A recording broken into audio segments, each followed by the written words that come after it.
नमस्कार, मैं हूं सुनील बॉबी और आप इस समय देख रहे हैं अपना खास कार्यक्रम बिहार समाचार, जहां बातें करते हैं बिहार की, खबरें होती है बिहार की खबरों के साथ साथ देश दुनिया में क्या कुछ चल रहा है तमाम खबरों से हम आपको कराते हैं अपडेट। बिहार में शिक्षा रोजगार का क्या है हाल और गाँव की सरकार को लेकर क्या कर रही है बिहार सरकार, तमाम खबरों से हम आपको कराते हैं अपडेट।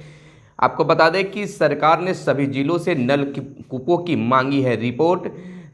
कितने नलकूप कितने चालू हैं और कितने सबकी जानकारी देनी है, यानी कि कितने नलकूप कितने हैं और कितने चालू हैं और कितने बंद की हालत में हैं, यह रिपोर्ट जो है अब सरकार ने मांगी है। यानी कि बिहार सरकार जो राजकीय नलकूपों की पूरी रिपोर्ट सभी जिलों से मांगी है। इसमें नलकूपों की अद्यतन स्थिति, कितने नलकूप हैं, कितने चालू हैं, कितने बंद हैं, इन सब की जानकारी देनी है। इसके अलावा उनके मेंटेनेंस पर कितनी राशि खर्च हुई है, कितनी राशि मांगी गई और कितना आवंटन किया गया, इसकी जानकारी जिलों को अब भेजनी होगी। तो वहीं हम आपको बता दें कि पंचायती राज व्यवस्था विरोधी सरकार को हटाएं, यह सम्राट चौधरी यानी कि भाजपा के प्रदेश अध्यक्ष का बयान आया है। भाजपा प्रदेश अध्यक्ष सम्राट चौधरी ने कहा है कि विधायिका विधेयक बनाने का कार्य करे, विकास का कार्य पंचायती राज और नगर निकाय व्यवस्था द्वारा हो, इस आदर्श स्थिति को लागू कराना भाजपा का लक्ष्य है। भाजपा पंचायती राज प्रकोष्ठ की ओर से आयोजित अटल बिहारी वाजपेयी की जयंती की पूर्व संध्या पर यह बातें उनके द्वारा कही गई है। आपको बता दें कि इससे पहले सम्राट चौधरी ही पंचायती राज विभाग के मंत्री रह चुके हैं, यानी कि पंचायती राज विभाग के मंत्री थे। अब मुरारी प्रसाद गौतम हैं, लेकिन अब इनका सवाल खड़ा हो रहा है। इधर शिक्षक भर्ती को लेकर एक बड़ी खबर निकलकर सामने आई है कि आवंटित जिले में ही होगी शिक्षकों की काउंसलिंग और क्या क्या कागजात चाहिए साथ लाने के लिए। आपको पहले बता दें कि काउंसलिंग को लेकर बिहार में जिला पदाधिकारी कर्मियों की छुट्टी अगले आदेश तक के लिए विभाग ने रद्द कर दी है। आपको बता दें कि बिहार में विभाग ने जहां रद्द की है, वहीं दूसरे चरण में कुल 1.22 लाख यानी कि 1,22,000 पदों पर नियुक्ति के लिए आयोग ने परीक्षा ली है। तो इधर बिहार लोक सेवा आयोग में क्या कुछ चाहिए, बिल्कुल यह बताएंगे आपको कि कौन सी कागजात आपको लेकर जाना पड़ेगा। यानी कि बिहार लोक सेवा आयोग द्वारा जारी मूल प्रवेश पत्र और स्व अभिप्रमाणित छाया प्रति, मूल आधार प्रमाण पत्र और उनकी स्व अभिप्रमाणित छाया प्रति सभी शैक्षणिक और प्रशैक्षणिक के मूल और बीपीएससी की वेबसाइट पर अपलोड प्रमाण पत्रों की डाउनलोड प्रति, इसमें आयोग का वाटर मार्क प्रतिलक्षित हो, सीटेट वीटेट और एस्टेट उत्तीर्णता प्रमाण पत्र और आयोग की वेबसाइट पर अपलोड प्रमाण पत्रों की डाउनलोड प्रति लेकर जाना होगा। तो वहीं 1200 करोड़ पहुंचा फर्जी निर्यात घोटाला, कस्टम विभाग ने के अब तक 6 अधिकारी हो चुके हैं निलंबित। तो यह बड़ी खबर है। और इधर हम आपको बता दें कि बदली शिक्षक नियुक्ति प्रक्रिया, चौथा कृषि रोड मैप लागू, किसानों को मिलेगा फसल का बाजार। तो वहीं आयोग ने नियुक्त शिक्षक बने राज्यकर्मी। तो पहले हम राज्यकर्मी की बात कर लेते हैं कि यानी कि 2023 में शिक्षा व्यवस्था में बड़े बदलाव हुआ है। यानी कि कृषि से पहले हम आपको राज्यकर्मी के बारे में बता रहे हैं कि क्या बदलाव दिखे हैं। 2006 से राज्य में शिक्षकों की नियुक्ति 9,000 पंचायत और नगर निकायों के माध्यम से हो रही थी, लेकिन 2023 में बीपीएससी के माध्यम से प्रतियोगिता परीक्षा लेकर शिक्षकों की नियुक्ति शुरू की गई है, यानी कि सीधे राज्यकर्मी अब बन गए हैं। तो वहीं आपको कृषि पर बता दें कि कृषि को लेकर जो है क्या कुछ आया है, यानी कि किसानों जहां रोड मैप शिक्षा के विभाग की तय हुई है, तो वहीं किसानों के लिए भी रोड मैप तैयार की गई है। किसानों युवाओं के लिए काम करने की जरूरत। एनआईटी के 12वें दीक्षा समारोह में 12 को गोल्ड मेडल और 1072 को मिली है डिग्री।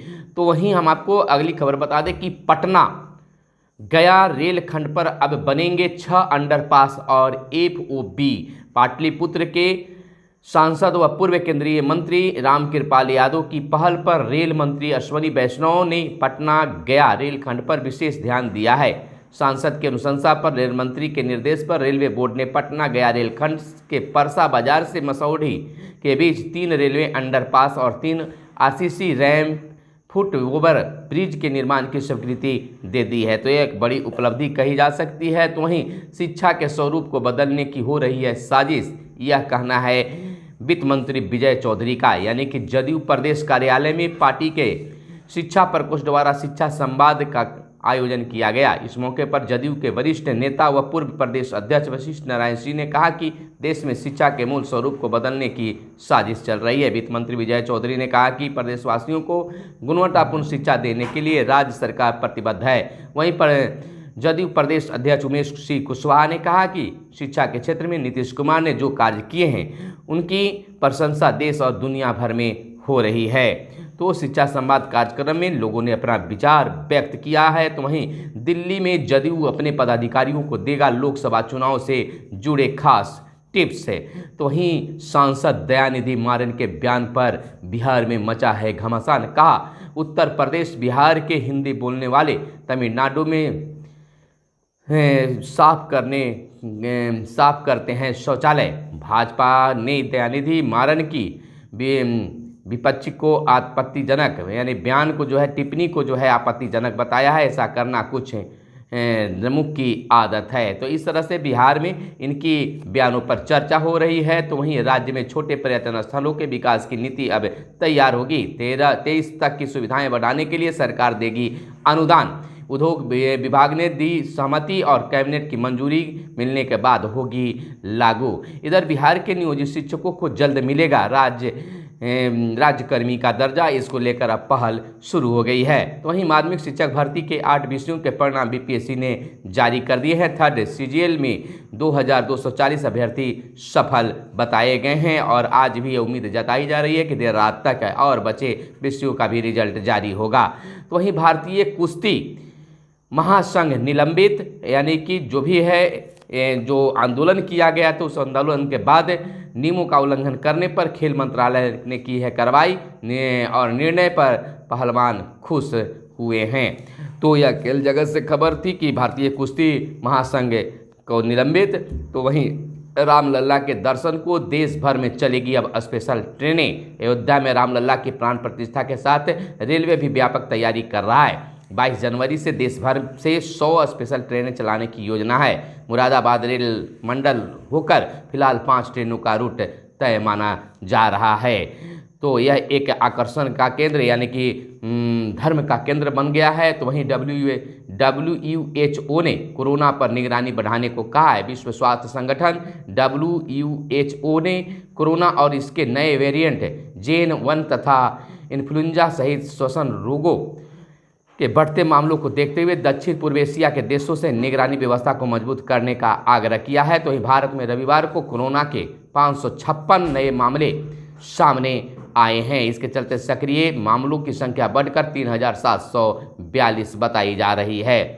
तो जहां कोरोना की ये लगातार वेरिएंट की बातें हो रही है, कोरोना के लक्षण देखे जा रहे हैं, तो अब हमें भी सतर्क रहने की ज़रूरत है। तो वहीं राज्य के 8500 पैक्सों में लागू होगा कैशलेस पेमेंट सिस्टम। नए साल में लागू होगी नई व्यवस्था। सहकारिता विभाग ने तेज की है तैयारी। सभी पैक्सों का कंप्यूटरीकरण कराया जा रहा है। तो यह पैक्सों के लिए बड़ी उपलब्धि मानी जाएगी कि कैशलेस होगा और अवैध चुनावी खर्च लेकर निगरानी शुरू।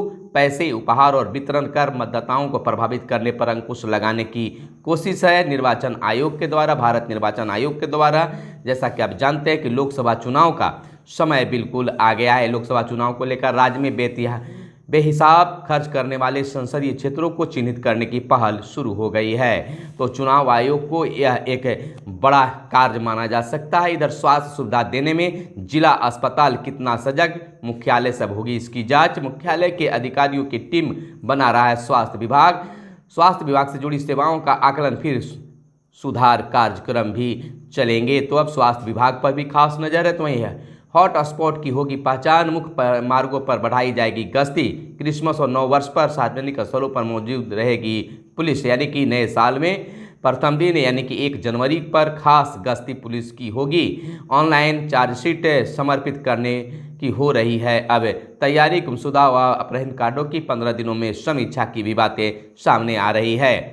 तो वहीं हम आपको बता दें कि आंदोलन करेंगे विश्वविद्यालय एवं महासंघ के शिक्षाकर्मी। विभिन्न शिक्षक कर्मचारी संघों की समन्वय समिति की बैठक बिहार राज्य विश्वविद्यालय एवं महाविद्यालय कर्मचारी महासंघ कार्यालय कंकड़बाग में हुई। इसमें राज्य एवं विश्वविद्यालय स्तर पर एक को ऑर्डिनेशनल कमेटी बनाने का निर्णय लिया गया है। तो अब इस तरह से यह आंदोलन के मूड में है। शिक्षा के साथ उद्यमिता का प्रशिक्षण जरूरी है। तकनीकी ज्ञान एवं वैज्ञानिक कौशल विद्यार्थियों के भविष्य निर्माण की अहम कड़ी है। गतिशील युग में शिक्षा के साथ उद्यमिता का प्रशिक्षण भी जरूरी है। यह देश को एक अग्रणी राष्ट्र बनाने के लिए आवश्यक है। ये बातें IIT पटना में 3 वर्षीय बीटेक छात्रों के कैंपस इमर्शन एवं फ्रेशर्स पार्टी स्पंदन 2023 को संबोधित करते हुए निर्देशक प्रोफेसर TNC ने कही है। तो वहीं हम आपको बता दें कि PM खनिज कल्याण कोष से 131 के विरुद्ध खर्च हुए 90 करोड़ रुपए। जिलों से अब तक हुए और होने वाले कार्यों की रिपोर्ट तलब की गई है। सूचना मिलने के बाद इन्हें NIC के वेब पोर्टल पर अपलोड किया जाएगा।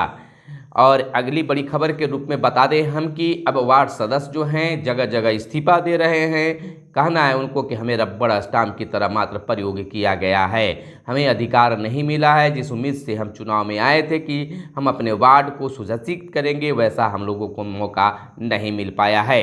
वहीं बिहार के नियोजित शिक्षक आज भी आस लगाकर बैठे हैं कि बिहार के मुख्यमंत्री नीतीश कुमार ने ऐलान किया था, घोषणा किया था कि बिहार के नियोजित शिक्षकों को जल्द ही एक मामूली परीक्षा लेकर हम राज्यकर्मी बना देंगे। लेकिन अब तक राज्यकर्मी नहीं मिला है। लेकिन मुख्यमंत्री के ऐलान या घोषणा के बाद कहा जा रहा है शिक्षकों की ओर से कि मुख्यमंत्री जो बोलते हैं वह जरूर होता है, हमें राज्यकर्मी जरूर बनाया जाएगा। वहीं बता दें कि फिल्म नीति बनेगी दूसरे राज्य में। दूसरे चरण में 1,25,000 शिक्षकों की नियुक्ति की भी बातें आई है।